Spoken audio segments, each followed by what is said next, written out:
And I am all the more astonished. I am all the more astonished when I understand that she was not simply sanctifying her life to be a virgin throughout,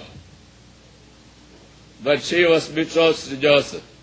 So she knew for certain that after this boy is born, Jesus is born, she is going to be a wife to a person. To be a divine person, to be a human person, these are going to be two roles in the very life of a young lady. And the young lady is committing her life, understanding that it is God who is working, and her life belongs to God, and she is sanctifying her life for the very purpose for which she is created and she is called. So when I say that she was not counting her cost, when I say that she was puzzled, when I say that she had the conflicts in her hearts and minds, when I say that she had all the problems that she had to face when all these things were happening in her body, it's not a simple thing. Recently, I went to Lancaster to see the show The Miracle of Christmas. And there, when Mary came back after visiting Elizabeth, when she came back to Nazareth, the place where she was living, she was welcomed by her friends. But then all the religious people gathered around because by that time she was pregnant and that was visible. So all the religious people gathered together saying that you are pregnant without a husband and therefore you are to be stoned to death. You are to be stoned to death. And they were about to stone her to death. And that's the time when Joseph, who was at work at some place, he came running, holding her, saying, Mary is my wife. Mary is my wife. Think of the situation in which Mary was.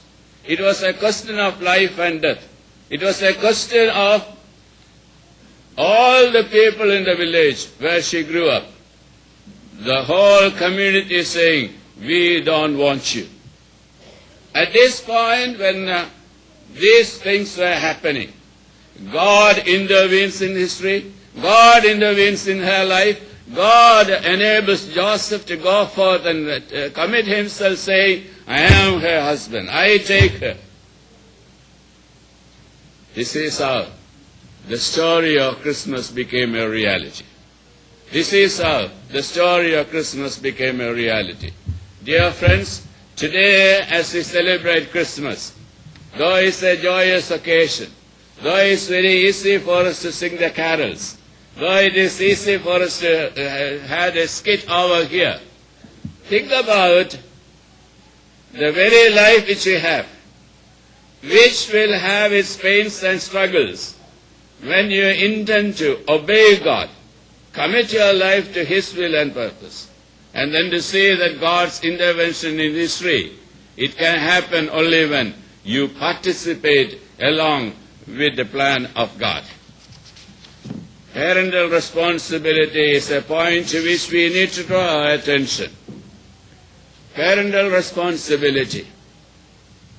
Accepting each other is the basic element in that. Here Joseph is accepting Mary, Mary is accepting Joseph. Both of them are becoming husband and wife, in joy and sorrow, in comfort and sickness, or health and sickness, in prosperity and in emptiness, in everything. You are called to be together. And therefore, may I say, as we all live in this land, that divorce is not a solution for the problems and conflicts and tensions that we have in our married life.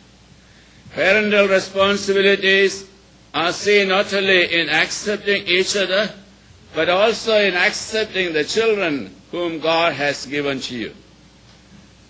Accepting children is very important. I am so happy that our children had a role in the carol service today.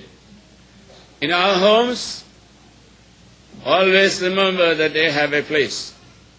Children are to be honored and respected in our own homes.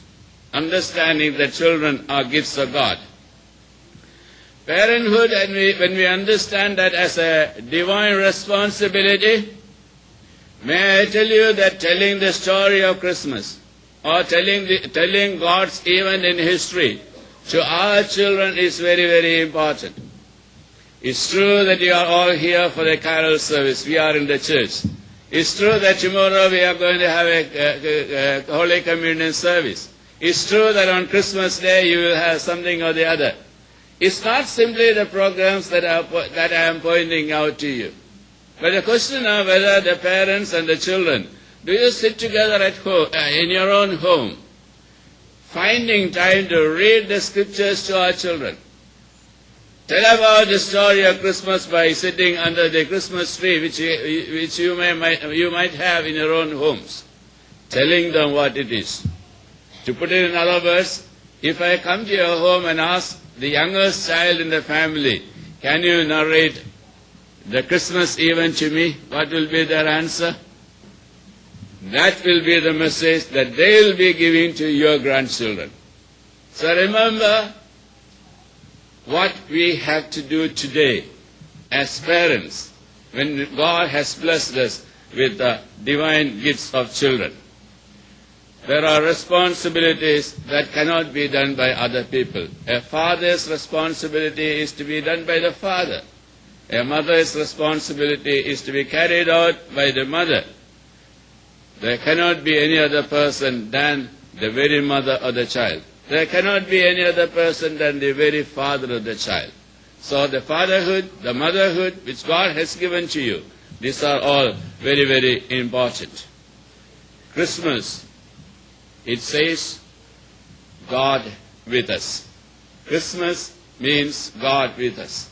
It's the question of understanding the presence of God today in our midst, in our lives. In your life, in my life, in the life of our homes, in the life of our children.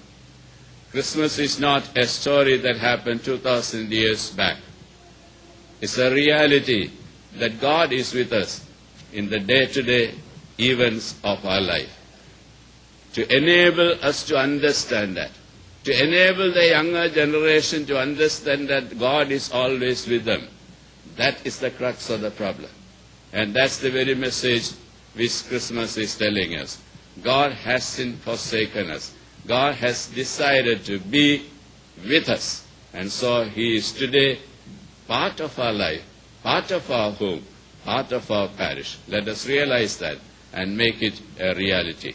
God bless you.